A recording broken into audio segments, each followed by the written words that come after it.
நான் இப்போ அரண்மனைக்காரர் விட்டு மாறுமாவ ஆறு கேட்ட உள்ளர வரணும். என்ன கேட்கணும்? பாடி குமாரசாமி தொங்கச்சி, இந்த வீட்ல ஆணியில இருந்து அரசாணி வரைக்கும் என்னைக்கு எடுத்தா அடிக்கணும், என்னைக்கு எடுத்தா உடைக்கணும். நீ பர்வதமா படியேறி வந்திருந்தீனா பழகலாம், பேசலாம், உள்ளாரையும் வரலாம். ஆனா இந்த வீட்டு மருமகளா மனசுல நினைச்சிட்டு வந்திருந்தீனா மரியாதை கேட்டு போய் வெளியே போயிருக்கன்னு. நீங்களும் இந்த வீட்டு மருமகதான் பெரிய மகாராணி மாதிரி பேசாதீங்க. ஏண்டி எடுவட்ட நாயே, யாரே நீ பேசாம இருக்கிற? வெட்டி பயலுக்கு கழுத்து நீட்டி போட்டு வரசா பேசுறியாக்கு நீ? வெளியில போடி. வெளியில போறதுக்கு நான் ஒண்ணு விவரம் கட்ட இல்லைங்க.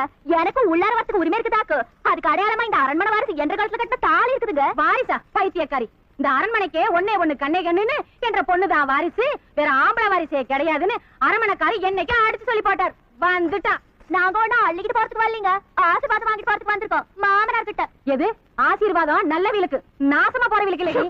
கொஞ்சம் நாக்கடிக்கு பேச நாகரிகமா இருக்கும், இல்லன்னா நார் வராமா. பாருங்க, கண்டவெல்லாம் வீட்டுக்குள்ள போந்து என்ன அடிக்கிற அளவுக்கு ஆகி போச்சுங்க.